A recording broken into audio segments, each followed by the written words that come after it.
Hai semua, berikut ini cara membersihkan sampah atau cache di HP Samsung.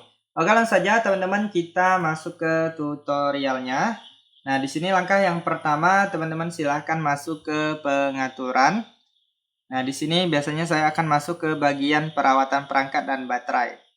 Nah, kemudian pilih memori. Nah, biasanya ada aplikasi yang berjalan di latar belakang di sini. Kita klik hapus sekarang. Nah, maka itu akan menambah ruang penyimpanan kita ya. Jadi sampah atau cache-nya juga ikut dibersihkan.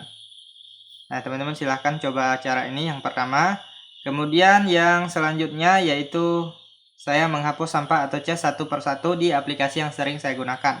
Nah, misalnya YouTube. Nah, kita klik dan tahan di bagian aplikasi YouTube, kemudian pilih info aplikasi. Nah, kemudian di sini teman-teman silahkan masuk ke bagian penyimpanan ya. Nah, di sini teman-teman bisa lihat ada yang namanya memori. Nah, memori ini adalah sampah atau cache di HP Samsung ya. Nah, di sini langsung aja klik hapus memori ya, jangan hapus data. Kalau hapus data nanti kalian akan kehilangan data di aplikasi tersebut ya. Jadi semua datanya akan terhapus, jadi kalian harus login ulang. Nah, di sini hapus memori aja. Jadi nggak perlu menghapus semua datanya ya. Kita cukup menghapus cache atau sampahnya aja. Nah, jadi di sini teman-teman bisa ulangi di aplikasi-aplikasi yang sering kalian gunakan, karena aplikasi yang sering kita gunakan itu biasanya akan menghasilkan banyak sampah ataupun cache ya. Nah, di sini saya contohkan lagi di aplikasi TikTok, kita klik dan tahan sampai muncul tampilan seperti ini, kemudian pilih I yang di dalam lingkaran atau info. Nah, kemudian pilih di bagian penyimpanan, kemudian selanjutnya pilih hapus memori. Nah, sekarang sudah menjadi 0.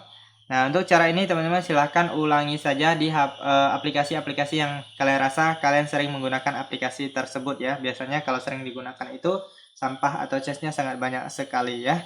Nah, kemudian selanjutnya teman-teman bisa masuk ke file saya, kemudian pilih di bagian sampah.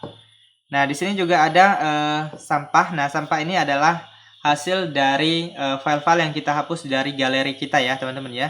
Nah, jadi kalau kita menghapus misalnya foto ataupun video dari galeri HP kita, itu dia memang menghilang dari galeri, tetapi dia berpindah di bagian sampah ini ya. Nah, jadi dia tidak dihapus secara permanen. Jadi kemudian apabila di kemudian hari teman-teman merasa ingin atau membutuhkan lagi file yang kalian hapus sebelumnya, kalian bisa restore ya, atau pulihkan. Nah, jadi kalian tinggal klik, lalu pilih pulihkan ya, atau restore. Nah, jadi di sini juga memakan ruang penyimpanan ya, teman-teman ya. Nah, di sini termasuk sampah juga. Kalau seandainya teman-teman ingin menghapusnya juga bisa, jadi menambah ruang penyimpanan kita ya. Nah, jadi klik ubah, kemudian pilih semua atau beberapa juga bisa, kemudian kalian pilih hapus semua. Kemudian klik hapus. Nah, jadi nanti untuk penyimpanan HP kita itu menjadi lebih ringan ya. Karena sampah-sampah ini juga memakan ruang penyimpanan HP kita. Oke, itu saja teman-teman untuk beberapa cara melakukan pembersihan sampah atau cache di HP Samsung. Semoga informasi ini bisa bermanfaat dan sampai jumpa di video berikutnya.